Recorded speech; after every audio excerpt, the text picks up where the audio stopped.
Hello and welcome back to my YouTube channel टेपकेम टॉप। तो लास्ट टाइम हमने पढ़ा था about exponential numbers. Today we are going to talk about significant figures. तो significant figures क्या होते हैं? बेसिकली सिग्निफिकेंट फिगर्स जो होते हैं वो मीनिंगफुल डिजिट्स होते हैं। ये मीनिंगफुल डिजिट्स होते हैं जो कि किसी सर्टेनिटी के साथ में प्लस एक इसमें एक अनसर्टेन नंबर भी होता है। फॉर एग्ज़ाम्पल अगर मैं बात करूँ 24.5, इसमें सिग्निफिकेंट फिगर्स अगर आपको काउंट करने हैं तो ये यहाँ पे क्या है, 1 2 टोटल 3, यहाँ पे 3 नंबर्स हैं और ये तीनों सिग्निफिकेंट है। इसमें 24 तो सर्टेन नंबर है और 0.5 जैसे कि हम जानते हैं जब हम मेज़रमेंट लेते हैं ज़रूरी नहीं है एग्जैक्ट 0.5 हो, तो ये 0.5 के बाद ये जो 5 है ये क्या है, अनसर्टेन है। इसमें जो अनसर्टेनिटी है वो +-1 की है। तो सिग्निफिकेंट फिगर्स कितने हैं ये काउंट करने के एक रूल्स होते हैं, उनके बारे में बात कर लेते हैं। तो सबसे फर्स्ट है हमारा all non zero digits are significant. For example if I am writing 2 3 4 5 centimetre, तो इसमें टोटल कोई भी ज़ीरो डिजिट नहीं है, सारे नंबर्स हैं, तो ये सारे के सारे क्या हैं, सिग्निफिकेंट फिगर हैं। तो यहाँ पे टोटल सिग्निफिकेंट फिगर कितने हुए, यहाँ पे हो गए total significant figures 4। For example अगर मैं और बात करूँ 1 2 3, तो यहाँ पे टोटल सिग्निफिकेंट फिगर्स हो गए 3। नेक्स्ट बात करते हैं, अगर ज़ीरो है किसी भी नॉन ज़ीरो डिजिट के पहले तो वो ज़ीरो सिग्निफिकेंट नहीं माना जाता, उस ज़ीरो को हम काउंट नहीं करते। For example if I am talking about 0 0 1 2, तो यहाँ पे केवल ये 1 और 2 ये सिग्निफिकेंट हैं, तो टोटल 2 सिग्निफिकेंट फिगर्स हैं। ये जो ज़ीरो हैं ये सिग्निफिकेंट फिगर्स नहीं है, ये नॉन सिग्निफिकेंट हैं। सेम ऐसे ही अगर हम बात करते हैं ज़ीरोज़ कब वैल्यूएबल होंगे, ज़ीरोज़ तब वैल्यूएबल होंगे जब वो ज़ीरोज़ आ रहे होंगे दो नॉन ज़ीरो डिजिट्स के बीच में। For example if I am writing 1002, तो यहाँ पे टोटल 4 सिग्निफिकेंट फिगर हैं। नेक्स्ट बात करते हैं, अगर ज़ीरो है at the end of decimal, यहाँ पे अगर डेसिमल के एंड पे है ज़ीरो।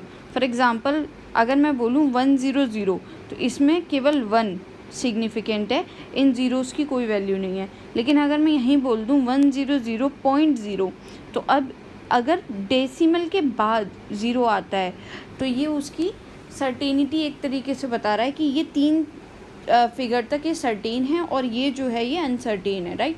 तो ये अगर डेसिमल के बाद जितने भी ज़ीरो आ रहे होंगे वो आपके क्या होंगे, सिग्निफिकेंट फिगर्स में काउंट होंगे ओवरऑल। तो ये कितने हो गए, टोटल 5। साइंटिफिक नंबर जो हमारे साइंटिफिक नोटेशन में लिखे होते हैं जो नंबर, वो सारे सिग्निफिकेंट फिगर होते हैं। For example if I am saying about 6.022 into 10⁻³ 23, जो कि एवोगैड्रो नंबर है, तो इसमें ये टोटल 4 सिग्निफिकेंट फिगर है, हम इसको काउंट नहीं करते, ठीक है। तो यहाँ पे टोटल 4 सिग्निफिकेंट फिगर्स हैं। और कोई एक सर्टेन आप ऑब्जेक्ट ले रहे हो तो उसके न्यूमरस सिग्निफिकेंट फिगर्स हो सकते हैं। For example if you are talking about 1 egg, तो अब इस 1 को किसी भी तरीके से लिखा जा सकता है। फॉर एग्जांपल मैं लिख दूँ 1, अब जैसे मैंने लिखा 1, तो 1 के केस में सिर्फ एक सिग्निफिकेंट फिगर है 1। अगर मैंने लिखा 1.0, तो ये 1.0 भी डिनोट तो 1 को ही कर रहा है, लेकिन यहाँ पे सिग्निफिकेंट फिगर्स कितने हो गए, 2। ऐसे 1.00, तो यहाँ पे सिग्निफिकेंट फिगर हो गए 3। ऐसे 1.000, तो यहाँ पे सिग्निफिकेंट फिगर हो गए 4। तो इस तरीके से एक ऑब्जेक्ट को हम न्यूमरस सिग्निफिकेंट फिगर्स के फॉर्म में लिख सकते हैं। नेक्स्ट बात करते हैं, नेक्स्ट हमारी बात आती है प्रिसीजन की और एक्यूरेसी की, कि हम जब बात करते हैं कि कोई चीज़ कितनी प्रिसाइज है या कितनी एक्यूरेट है, तो हम क्या उसके थ्रू डिनोट करना चाह रहे होते हैं। जैसे हम यहाँ पे बात करें प्रिसीजन की, तो प्रिसीजन का मतलब होता है वैल्यू जो कि एक दूसरे के क्लोज हों। फॉर एग्जांपल अगर मैंने बात की, मेरा जो रिज़ल्ट है वो 2 है, मैंने एक एक्सपेरिमेंट किया, उसमें जो मेरी वैल्यू आ रही है, फॉर एग्जांपल मेरी जो रिज़ल्ट है वो 2 ग्राम आ रहा है मेरा प्रोडक्ट ऑब्टेन्ड होके, ठीक है। अब यहाँ पे फॉर एग्जांपल यहाँ पे ये मैंने ये एग्जांपल लिया हुआ है जो एनसीईआरटी में गिवन है कि स्टूडेंट ए बी सी इन्होंने एक्सपेरिमेंट किया। इस एक्सपेरिमेंट का जो रिज़ल्ट था एक्चुअली जब हमने उसको मेज़र किया वो 2 ग्राम था। तो जब इन्होंने ये ऑब्टेन किया इनके रिज़ल्ट, तो स्टूडेंट ए ने 2 बार ये एक्सपेरिमेंट किया, उसका जो रिज़ल्ट आया वो आया 1.95 और 1.93। एक्चुअल जो वैल्यू है वो कितनी है, 2 ग्राम। तो ये रिज़ल्ट के क्लोज नहीं है ये वैल्यू, ये लेकिन दोनों वैल्यूज़ एक दूसरे के क्लोज हैं। तो these values are basically precise. समझ में आ रहा है? जब दो वैल्यूज़ एक दूसरे के क्लोज हों तो उसको हम प्रिसाइज बोलते हैं, लेकिन एक्यूरेट क्या होते हैं? जो कि रिजल्ट के क्लोज हों। फॉर एग्जांपल ये स्टूडेंट सी ने जो ये डेटा शो किया है, इसमें 2.01 और 1.99 ये दोनों ही एग्जैक्ट वैल्यू जो कि 2 ग्राम है उसके पास में है, तो ये प्रिसाइज भी हैं और एक्यूरेट भी हैं। ये प्रिसाइज भी हैं और एक्यूरेट भी हैं। क्यों? प्रिसाइज ये एक दूसरे के भी क्लोज हैं और एक्चुअल रिज़ल्ट के भी क्लोज हैं। ये प्रिसाइज था लेकिन एक्यूरेट नहीं था, क्योंकि रिज़ल्ट हमारा 2 ग्राम था। सिमिलरली जो स्टूडेंट बी का रिज़ल्ट आया 1.94 और 2.05, ना तो ये एक दूसरे के क्लोज हैं, ना ही ये रिज़ल्ट के क्लोज हैं, तो this is neither precise nor accurate. तो प्रिसीजन और एक्यूरेसी हम वर्ड इस तरीके से दो अलग अलग चीज़ों के लिए यूज़ करते हैं। नेक्स्ट बात करते हैं कि जैसे हमने एक्सपोनेंशियल नोटेशन या साइंटिफिक नोटेशन के मैथमेटिकल ऑपरेशन देखे थे, सेम उसी तरीके से सिग्निफिकेंट फिगर्स के भी मैथमेटिकल ऑपरेशन होते हैं। फॉर एग्जांपल अगर मैं मान लो बात कर रही हूँ 1.93 और 1.0, ये मेरी दो वैल्यूज़ हैं, इनको मुझे ऐड करना है। तो जैसे यहाँ पे इनका एडिशन आया 2.93, तो इसमें जो टोटल सिग्निफिकेंट फिगर है वो है हमारे 3, यहाँ पे कितने हैं 2, यहाँ पे कितने हैं 3। तो हमें हमेशा ये चीज़ याद रखनी है कि जो हमारा रिज़ल्ट होगा उसमें भी उतने सिग्निफिकेंट फिगर होने चाहिए जितना लीस्ट हो किसी भी पेरेंट नंबर में। मतलब यहाँ पे लीस्ट कितना है इस केस में 2, तो हमें इसको भी राउंड ऑफ करना है। 2.93 को हमें 2 सिग्निफिकेंट फिगर के फॉर्म में लेके आना है। तो इसको राउंड ऑफ करने के क्या तरीके होते हैं, इसके कुछ रूल्स होते हैं, हमें वो फॉलो करने होते हैं।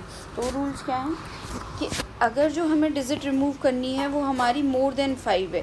फॉर एग्जांपल अगर मैं बात करूँ 1.96 की, तो मुझे अगर इसको 2 सिग्निफिकेंट फिगर के फॉर्म में लेके आना है और ये 6 मेरी बड़ी है डिजिट 5 से, तो मुझे उस केस में क्या करना है, प्रीसीडिंग नंबर को वो 1 से इंक्रीज़ हो जाता है, तो यहाँ पे ये 1 से बढ़ जाएगा, तो ये होगी टोटल 2.0।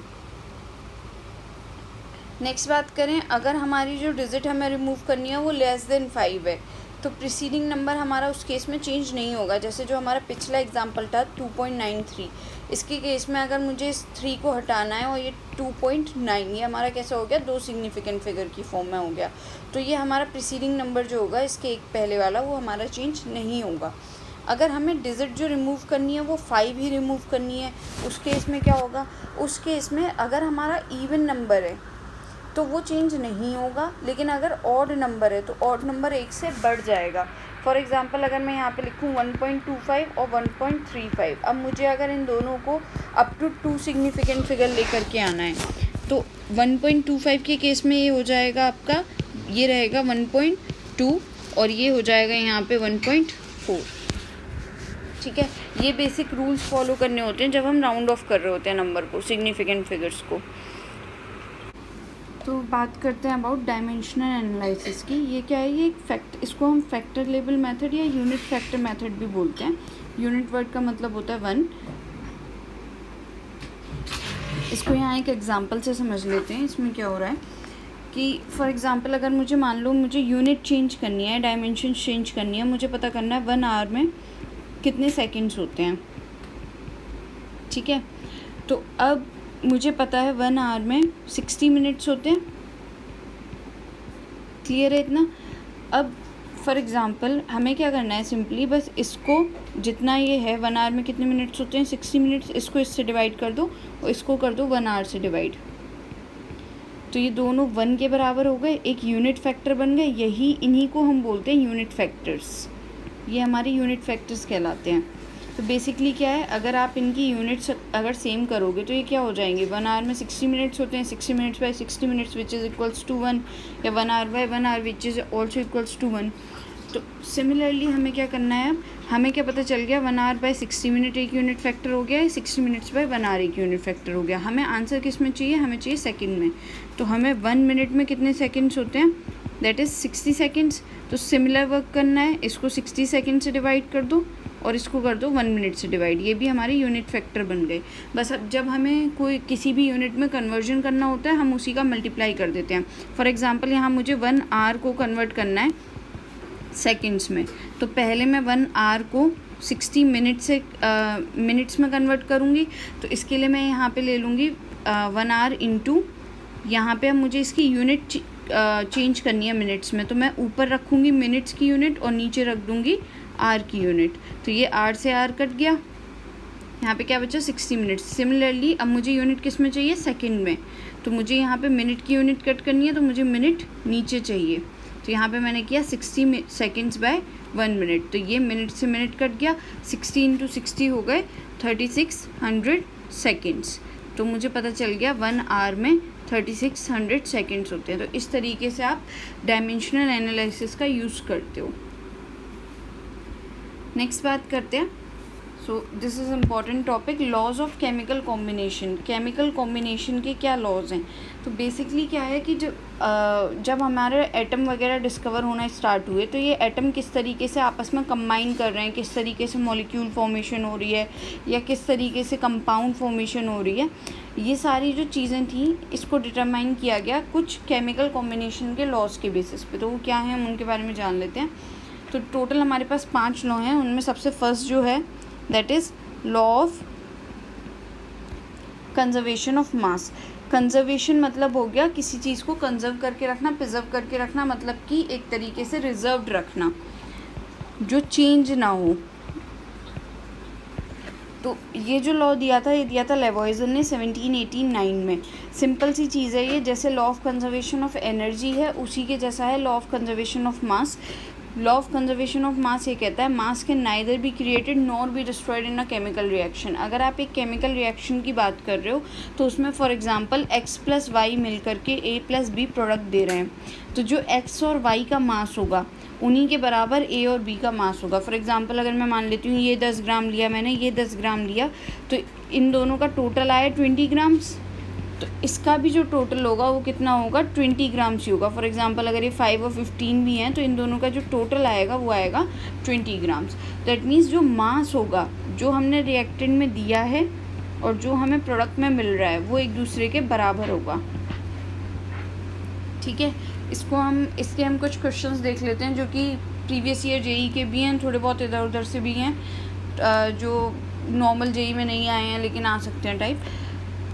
तो लॉ ऑफ कंजर्वेशन ऑफ मास का अगर हम एग्जांपल देखें तो ये एक एग्जांपल है कि हमने 5.2 ग्राम कैल्शियम कार्बोनेट लिया, जब हमने इसको हीट किया तो 1.99 ग्राम कार्बन डाइऑक्साइड रिलीज़ हुई और जो एक रेसिड्यू मिला कैल्शियम ऑक्साइड का, ठीक है, जिसका कि वेट था 3.2। इन्होंने बोला इसको बस सिंपली शो करना है कि ये law of conservation of mass को फॉलो कर रहा है। Law of conservation of mass क्या कहता है कि मास ऑफ रिएक्टेंट या reactants should be equal to mass of product. बस हमें ये दिखाना है कि इसमें जो रिएक्टेंट्स का मास है और जो प्रोडक्ट का मास है वो हमारा एक दूसरे के बराबर है। तो इसको देख लेते हैं, रिएक्शन क्या है, कैल्शियम कार्बोनेट यहाँ पे आपकी ब्रेक हो रही है और आपकी दे रही है CO2 + CaO, और अकॉर्डिंग टू क्वेश्चन CaCO3 है आपका 5.2 ग्राम, CO2 है आपका अकॉर्डिंग टू क्वेश्चन 1.99 ग्राम और ये आपको मिला है 3.2 ग्राम। तो सिंपली इन दोनों को ऐड कर लो, 1.99 + 3.2, ये आपका हो गया 5.19 which is almost equal to 5.2 gram. क्योंकि CO2 गैस है तो हम उसको as it is properly measure नहीं कर सकते हैं, वो थोड़ा बहुत स्किप हो जाती है। तो ये 5.19 के अप्रॉक्स आ रही थी, तो which is almost equal to 5.2। तो हाँ, ये law of conservation of mass को फॉलो कर रहा है क्योंकि जो रिएक्टेंट का मास है और जो प्रोडक्ट का मास है वो एक दूसरे के बराबर है। नेक्स्ट बात करते हैं about law of definite composition. तो लॉ ऑफ डेफिनेट कंपोजिशन क्या बोलता है, तो ये हमारा सेकेंड केमिकल कॉम्बिनेशन का लॉ है, ये आपका दिया था प्रोस्ट ने। इसके अकॉर्डिंग डेफिनेट मतलब कि एक तरीके से फिक्स कंपोजिशन रहता है। फिक्स कंपोजिशन हम बोल सकते हैं कि हमारे जो भी कंपाउंड होते हैं उनका कंपोजिशन फिक्स रहेगा यहाँ पे। जैसे इन्होंने क्या बोला था कि जो गिवन कंपाउंड होगा उसमें हमेशा एग्जैक्टली सेम प्रोपोर्शन में एलिमेंट्स मिलेंगे बाय वेट। इन्होंने क्या किया था, इन्होंने एक्सपेरिमेंट किया, इन्होंने यहाँ पे क्या किया कि ये कॉपर कार्बोनेट इन्होंने 2 तरीक़ों से लिया। एक तो नेचुरल सैंपल ले लिया कॉपर कार्बोनेट का, दूसरा इन्होंने सिंथेटिक बनाया। दोनों में ही जब percentage of copper, percentage of carbon और परसेंटेज ऑफ ऑक्सीजन चेक की तो सेम आ रही थी। दैट मीन्स कि भले ही आप इस कॉपर कार्बोनेट को खुद से सिंथेसाइज कर रहे हो या फिर नेचुरली आपको मिल रहा है। दोनों ही केस में जो परसेंटेज है एलिमेंट्स की वो सेम है, दैट मीन्स वो सेम रेशो में प्रेजेंट हैं। इसको हम और अच्छे से यहाँ पे समझ लेते हैं एक एग्जांपल के थ्रू। तो यहाँ पे एग्जांपल लिया हुआ है कि हमने क्या किया है, 6.488 ग्राम लेड लिया है जो कि कंबाइन हो रहा है 1.2002 ग्राम ऑफ ऑक्सीजन से। तो यहाँ पे मैं इसको लिख देती हूँ, ये मैंने लेड लिया और ये मेरा कंबाइन हो रहा है ऑक्सीजन से और लेड परऑक्साइड बना रहा है। तो यहाँ पे ये मैंने लिया हुआ है 6.488 ग्राम और ये है 1.002 ग्राम। इन दोनों को अगर ऐड करूँ मैं तो ये आ गया 7 यहाँ पे करके देख लेते हैं। ये हो गया आपका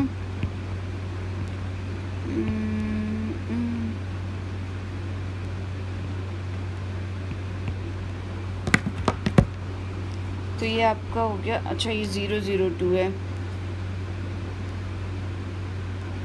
तो ये आपका हो गया 7.490 ग्राम।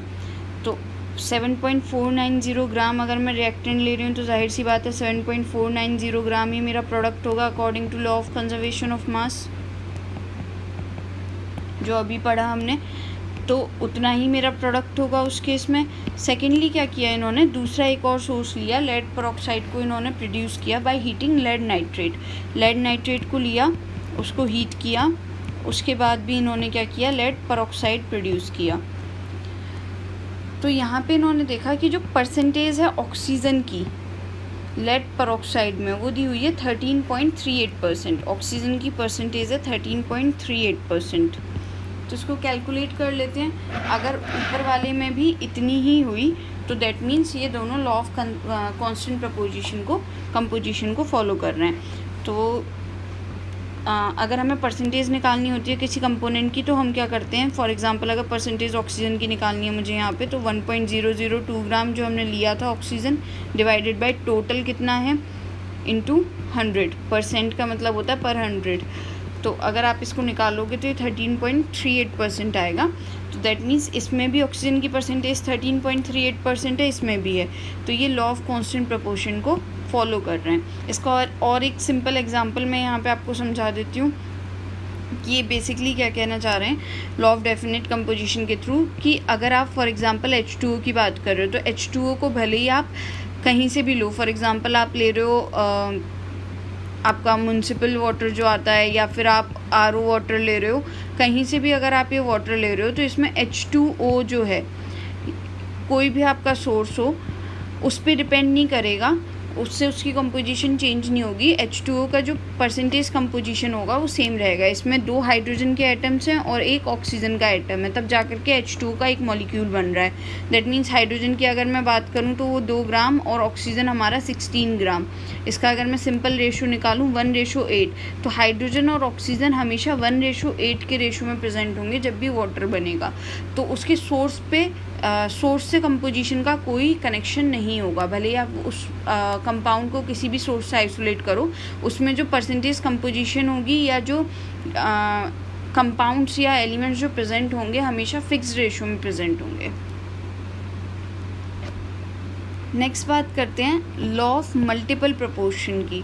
लॉ ऑफ मल्टीपल प्रोपोर्शन हमारा डाल्टन ने दिया था 1803 में।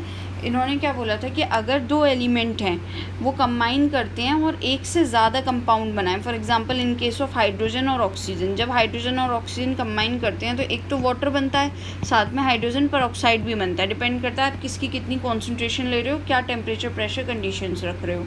तो जो मास होगा एक एलिमेंट का जो कि कंबाइन कर रहा है दूसरे के फिक्स मास के साथ में, वो हमेशा स्मॉल होल रेशियो में होगा। इसको समझ लेते हैं यहाँ पे एक और एग्जांपल के साथ में। जैसे इन्होंने बोला है यहाँ पे लॉ ऑफ मल्टीपल प्रोपोर्शन, किससे यहाँ पे हमें पता चल रहा है क्या सोडियम क्लोराइड और सोडियम ब्रोमाइड इसको फॉलो कर रहे हैं, वाटर और हैवी वाटर कर रहे हैं, सल्फर डाइऑक्साइड और सल्फर ट्राइऑक्साइड कर रहे हैं, या मैग्नीशियम हाइड्रोक्साइड और मैग्नीशियम ऑक्साइड कर रहे हैं। इसमें सिंपल सी एक ट्रिक बताऊँ अगर, कि आपका वो पेयर होगा जिसमें कि दोनों कंपाउंड सेम हो, दोनों तरफ सेम कंपाउंड आपका लिया हो। जैसे मैं बात करूँ NaCl की, तो इसमें एक तरफ तो लिया है सोडियम और क्लोरीन, यहाँ पे दूसरी तरफ हम उसका कनेक्शन देख रहे हैं सोडियम और ब्रोमीन के साथ, तो ये नहीं होगा। वाटर और हैवी वाटर, एक तरफ हम बात कर रहे हैं H2O की, दूसरी तरफ हम बात कर रहे हैं D2O की, तो यहाँ पे भी एलिमेंट चेंज हो गया क्योंकि मास चेंज हो गया।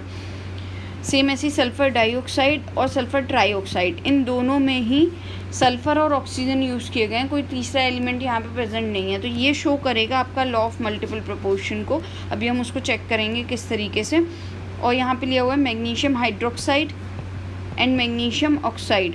तो जाहिर सी बात है यहाँ पे हाइड्रोजन नहीं है, तो इसको नहीं शो करेगा। तो हमें ये आइडिया लग गया कि मल्टीपल प्रोपोर्शन वो एलिमेंट शो करते हैं या वो कंपाउंड के पेयर शो करते हैं जिनमें सेम एलिमेंट्स प्रेजेंट हों, ना एक ज़्यादा ना एक कम, same number of elements present होने चाहिए।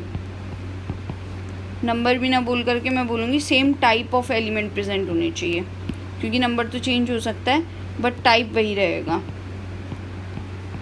तो इसको हम देख लेते हैं कि SO2 और SO3, और जो मैंने अभी पिछले एग्जांपल लिया था H2O और H2O2, ये किस तरीके से लॉ ऑफ मल्टीपल प्रोपोर्शन को फॉलो कर रहे हैं। तो SO2 के केस में अगर हम बात करें, या यहाँ पे मैं SO3 ले लूँ, तो हमें सिंपली क्या करना है, बस एक फ़िक्स मास रख लीजिए आप किसी का भी। फॉर एग्ज़ाम्पल यहाँ पे आप देखो सल्फ़र का जो मास है वो कितना है, 32 ग्राम। यहाँ पे ऑक्सीजन का मास कितना है, एक ऑक्सीजन का मास होता है 16, यहाँ पे 2 ऑक्सीजन प्रेजेंट है, तो कितना हो गया 32 ग्राम। 32 ग्राम सल्फ़र 32 ग्राम ऑक्सीजन के साथ में रिएक्ट कर रही है। यहाँ पे सल्फ़र का मास तो वही है 32 ग्राम, लेकिन ऑक्सीजन अभी हमारे पास में कितनी है, 3 × 16 ग्राम, दैट इज़ 48 ग्राम। तो लॉ ऑफ मल्टीपल प्रोपोर्शन क्या कहता है कि जब आप किसी एक एलिमेंट के मास को फिक्स कर दें, यहाँ पे सल्फ़र का मास फिक्स है, दैट इज़ 32 ग्राम सल्फ़र, तो ये जिस दूसरे एलिमेंट के साथ में रिएक्ट कर रहे हैं वो आपस में सिंपल रेशो रखेंगे। तो 32:48, ये सिंपल रेशो रख रहे हैं 2:3 का। तो हाँ, ये लॉ ऑफ मल्टीपल प्रोपोर्शन को फॉलो कर रहा है। हम एग्जांपल ले रहे थे H2O और H2O2 का, हम उसके केस में भी इसको देख सकते हैं।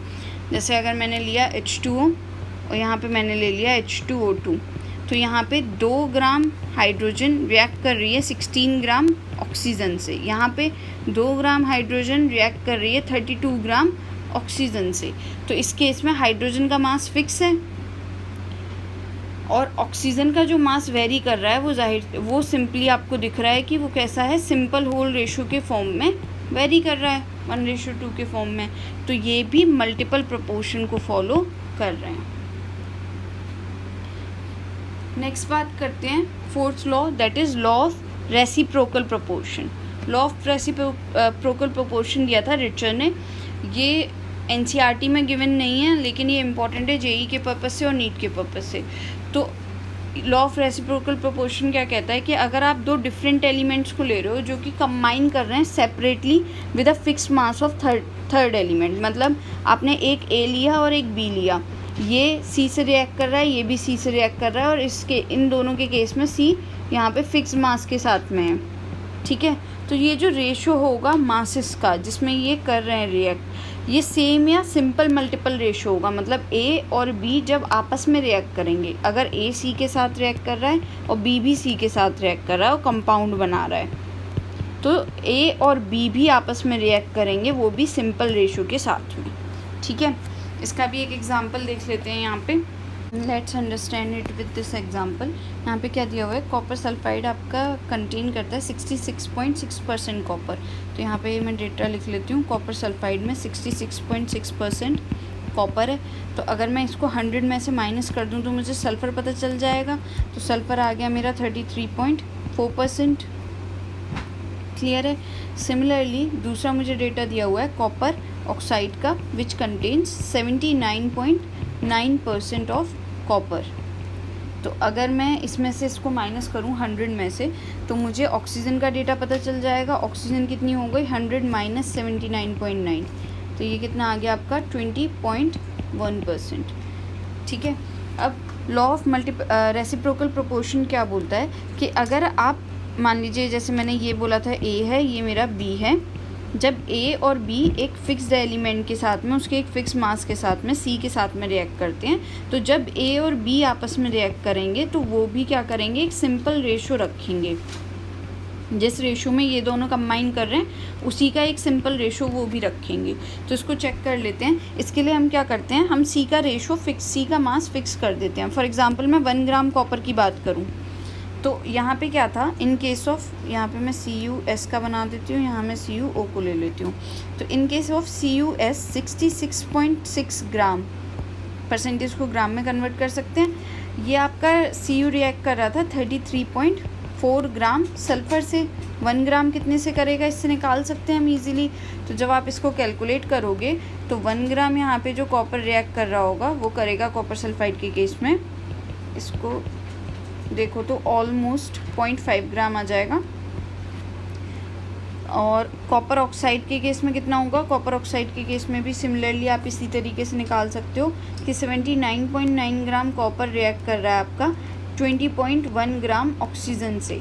तो 1 ग्राम कितने से करेगा, 20.1 बाय 79.9। तो इसको भी अगर आप करोगे तो ये सिमिलर टू आ जाएगा 0.25 ग्राम के। तो अगर इन दोनों का आप रेशो देखो,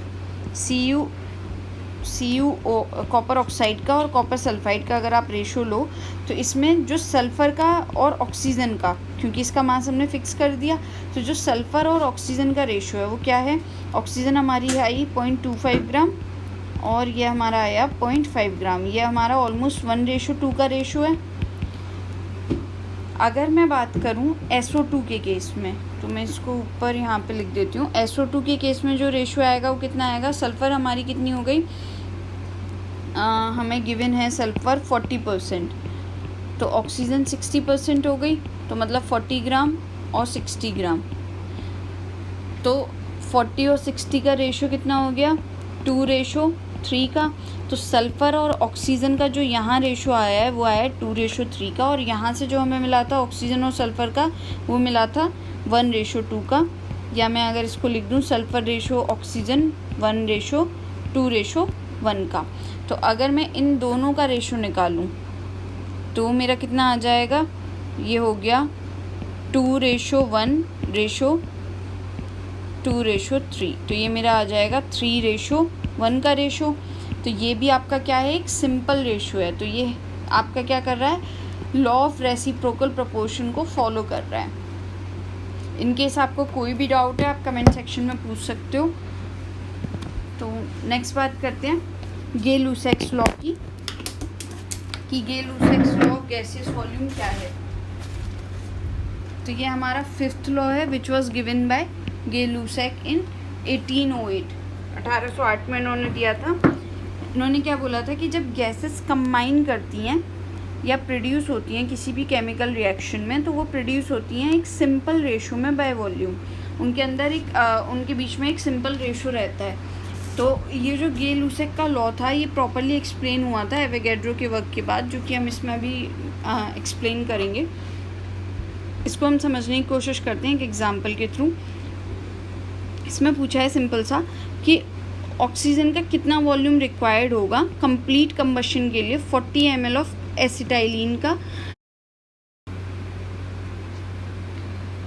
तो ये इक्वेशन लिख ली मैंने यहाँ पे कि एसिटाइलिन की जब हम ऑक्सीजन के साथ में रिएक्शन करेंगे तो कार्बन डाइऑक्साइड और वाटर रिलीज़ होगा। तो उन्होंने बोला 40 ml अगर आप इसका ले रहे हो तो यहाँ पे पूछा है कि कितना वॉल्यूम कार्बन डाइऑक्साइड का बनेगा। तो अभी ये आएगा बेसिकली मोल कॉन्सेप्ट से, वही उसको ज़्यादा अच्छे से एक्सप्लेन कर सकते हैं। तो यहाँ पे बेसिकली आप एक सिंपल सा वो समझ सकते हो कि यहाँ पे 2 मोल इसके यूज़ हो रहे हैं एसिटाइलिन के, तब हमारा बन रहा है 4 मोल कार्बन डाइऑक्साइड। तो इसका सिंपल सा रेशो है 1:2 का। तो अगर मैं बात करूँ कि मैं इसको 40 ml यूज़ कर रही होंगी यहाँ पे, तो अगर मैं बात करूँ सबसे पहले कि 1 मोल में कितना ज़्यादा होता है, तो कितना लीटर होता है, 22.7 लीटर हमारा गैसेस रहती हैं। सिमिलरली अगर मैं इसका 40 ml ले रही हूँ, क्योंकि इनके बीच में 1:2 का रेशो है, तो यहाँ पे मेरे को 80 ml CO2 प्रोड्यूस होगी।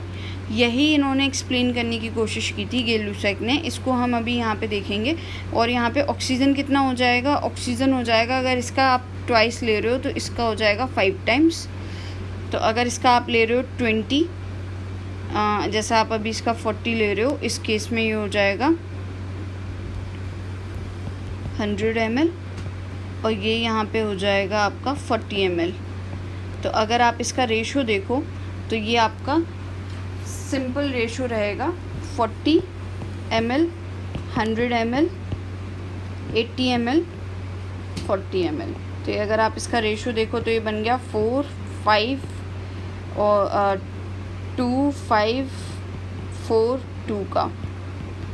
तो यही उन्होंने बोलने की कोशिश की थी कि जब आप गैसेस को गैसेस के कुछ मोल्स लेते हो तो आपको उसी रेशो के हिसाब से कुछ मोल्स प्रोड्यूस होते हैं, उनके बीच में एक सिंपल रेशो रहता है।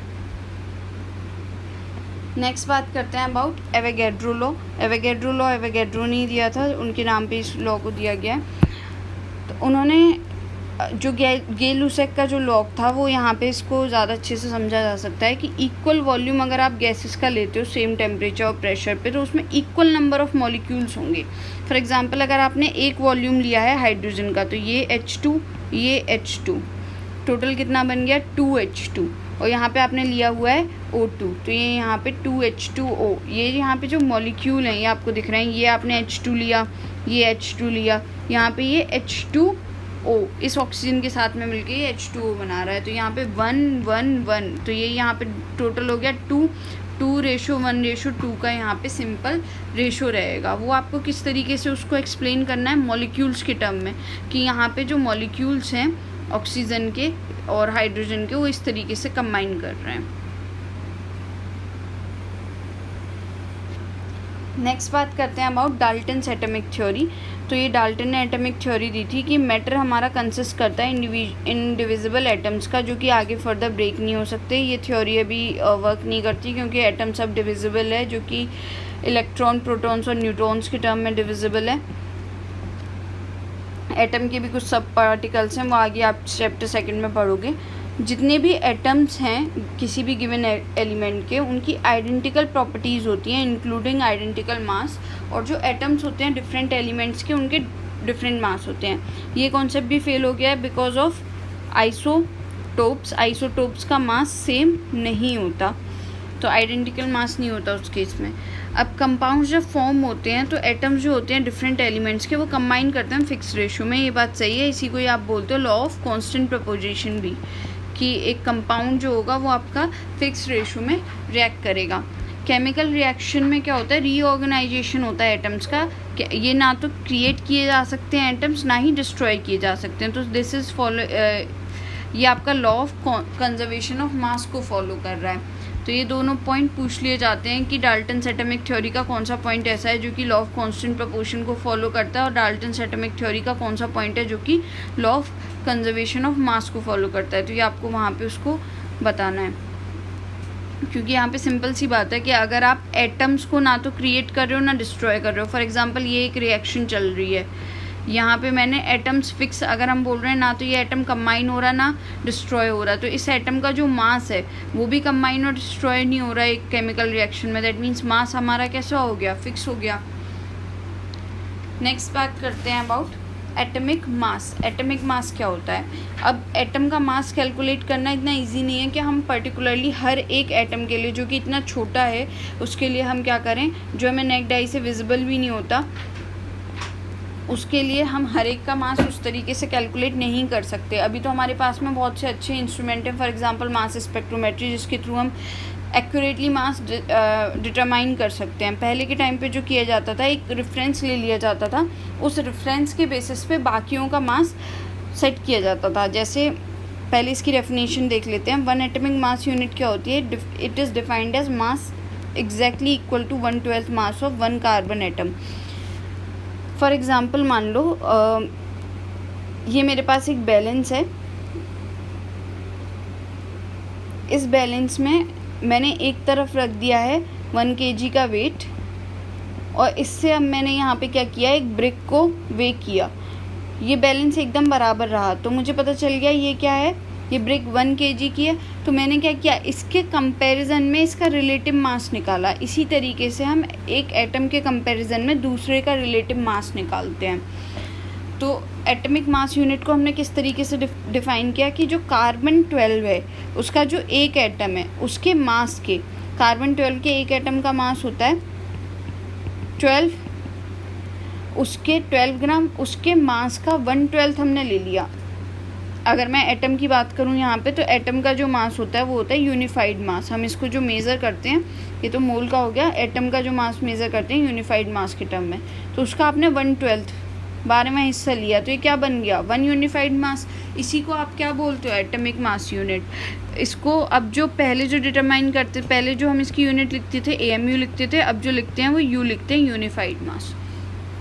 तो एक यूनिफाइड मास इसका जो ग्राम में वे होता है वो होता है 1.66 इंटू 10⁻⁻24। हाइड्रोजन का एक एटम का जो मास होता है वो होता है 1.67 इंटू 10⁻⁻24। तो अगर मैं इसको U में निकालना चाहूँ तो मुझे सिर्फ इस टर्म को इससे डिवाइड करना है, तो मुझे कितना मिल जाएगा, 1.008, विच इज़ अप्रॉक्स टू, हम इसको मान लेते हैं 1 यूनिफाइड मास। तो अब मुझे हर जगह हाइड्रोजन का इतना बड़ा मास लिखने की यहाँ पे नीड नहीं है, मतलब वैसे तो वो क्वांटिटी में छोटा है बट ये डिजिट्स तो बड़ी हैं, तो मैं उसको सिंपली क्या बोल सकती हूँ, 1 यूनिफाइड मास। तो इस तरीके से हम एटम्स के जो एटमिक मास है उसको हम यूनिफाइड मास, ये यूनिट है, उससे हम डिनोट करते हैं। नेक्स्ट टर्म आती है हमारी एवरेज एटमिक मास। तो हमारे पास नेचर में आइसोटोप्स अवेलेबल हैं। आइसोटोप्स क्या होते हैं, जिनका सेम, आइसो वर्ड का मतलब होता है सेम, जिनका एटमिक नंबर हो और डिफरेंट मास नंबर हो, मतलब नंबर ऑफ़ प्रोटॉन सेम होंगे लेकिन नंबर ऑफ़ न्यूट्रॉन्स इनके पास में वेरी करते हैं। फॉर एग्जांपल कार्बन के 3 आइसोटोप्स प्रेजेंट हैं। कार्बन के इन 3 आइसोटोप्स में जो कार्बन 12 है वो हमारे पास ज़्यादा अमाउंट में प्रेजेंट है, 98.89% में। C13 है, कार्बन का एक आइसोटोप है 13 है जिसका मास नंबर, एक C14 है। तो अब हम इस केस में क्या करते हैं, इनका एवरेज एटमिक मास निकाल लेते हैं। तो एवरेज एटमिक मास निकालने के लिए इनका जो मास नंबर है, जैसे C12 के केस में 12 इंटू जो इसकी परसेंटेज अवेंडेंस है वो ली, प्लस सेम ऐसे ही 13 into 1.108 plus 14 into 2 into 10⁻⁻10 upon 100। तो जब आप इसको करोगे तो ये आएगा 12.01। तो ये कार्बन का एवरेज एटमिक मास हो गया। इसका मतलब क्या हुआ कि जब आप कार्बन की एक सर्टेन अमाउंट लोगे तो उसमें C12 भी प्रेजेंट होगा, C13 भी होगा, C14 भी होगा, बट उनकी जो क्वांटिटी होगी वो बहुत कम होगी, और जो 13 और 14 की, क्योंकि 12 की हमारे पास में परसेंटेज ज़्यादा है, इसलिए जो हमारा एवरेज भी निकल के आया वो 12 के पास में निकल करके आया, 12 के बराबर निकल करके आया। तो इसका मतलब ये नहीं है कि आपका एवरेज मास, ये सिर्फ बताएगा कि एक सर्टेन क्वांटिटी में कार्बन का इतना, तीनों आइसोटोप का इतना एवरेज एटमिक मास आपको लेकर के चलना है। नेक्स्ट बात करते हैं अबाउट मॉलिकुलर मास। तो जैसे एटमिक मास होता है ऐसे ही मॉलिक्यूल्स के लिए मॉलिकुलर मास होता है। तो इसकी भी जो यूनिट रहती है मॉलिकुलर मास की भी यूनिफाइड मास ही रहती है। तो मॉलिकुलर मास बेसिकली क्या होता है, sum of atomic masses of all the elements present in a molecule. For example मैं लूँ CO2, तो CO2 के केस में कार्बन है, ऑक्सीजन है। कार्बन का भी हमने चेक किया 12.01 प्लस 2 ऑक्सीजन के एलिमेंट्स हैं, तो एक ऑक्सीजन का 16 होता है, 2 का कितना हो गया 2 इंटू 16, तो ये हो गया आपका 32 प्लस 12.01, तो ये अप्रॉक्स हो जाएगा 44.01 यूनिफाइड मास। तो इस तरीके से हम इसको निकालते हैं। तो इसको सिंपली क्या करना होता है निकालने के लिए, मल्टीप्लाई कर दो आप एटमिक मास को हर एक एलिमेंट के by the number of its atom. जैसे मैंने यहाँ पे किया, कार्बन का 1 था तो 1 से, और यहाँ पे ऑक्सीजन के 2 थे तो 2 से। अगला है हमारा फॉर्मूला मास या फॉर्मूला यूनिट मास। ये बिल्कुल सिमिलर होता है मॉलिकुलर मास के। मॉलिकुलर मास जो हम यूज़ करते हैं टर्म, मॉलिकुलर मास यूज़ की जाती है फॉर कोवेलेंट कंपाउंड्स जो कि शेयरिंग ऑफ इलेक्ट्रॉन से बनते हैं, और फॉर्मूला यूनिट मास यूज़ की जाती है टर्म फॉर आयनिक कंपाउंड जो कि ट्रांसफ़र ऑफ इलेक्ट्रॉन से बनते हैं, जिनमें पॉजिटिव नेगेटिव एंटिटीज़ होती हैं। पॉजिटिव या नेगेटिव चार्ज यहाँ पे प्रेजेंट होता है। तो ये जो पॉजिटिव नेगेटिव एंटिटीज़ होती हैं ये एक 3D स्ट्रक्चर में इस तरीके से अरेंज्ड होती हैं कि आप इसको सिंपल एक कंपाउंड नहीं बोल सकते हो। ये इस वजह से हम यहाँ पे जो टर्म यूज़ करते हैं वो करते हैं फॉर्मूला यूनिट मास, लेकिन इसको जो कैलकुलेट करने का वे होता है वो एग्जैक्ट सिमिलर होता है मॉलिकुलर मास के। फॉर एग्जांपल NaCl, ये एक आयनिक कंपाउंड है, तो इसमें सोडियम का जो मास है वो है 23 प्लस क्लोरीन का मास है 35.5। ये 35.5 इसका एवरेज एटमिक मास है। क्लोरीन के यहाँ पे 2 आइसोटोप मिलते हैं, एक 35 रहता है और एक आपका रहता है 37। ये आपका रहता है 75% में, ये ऑलमोस्ट 25% में, तो इसलिए इसका एवरेज जब निकालोगे तो ये 35.5 आ जाता है। तो ये कितना हो गया, इनको दोनों को सम करो 58.5 यूनिफाइड मास। तो इसको हम बोलते हैं, किसी भी आयनिक कंपाउंड के लिए मॉलिक्यूलर मास टर्म यूज़ ना करके हम करते हैं फॉर्मूला यूनिट मास टर्म। तो नेक्स्ट है हमारा मोल कॉन्सेप्ट। ये हम लोग करेंगे अगले लेक्चर में। मोल क्या होता है, मोल कॉन्सेप्ट क्या है, इसके बारे में हम नेक्स्ट लेक्चर में बात करेंगे। अगर आपको इस वीडियो से रिलेटेड कोई भी डाउट है, आप कमेंट सेक्शन में पूछ सकते हो। अगर आपने अभी तक चैनल सब्सक्राइब नहीं किया है तो सब्सक्राइब कर लो और hit the like button. Thank you.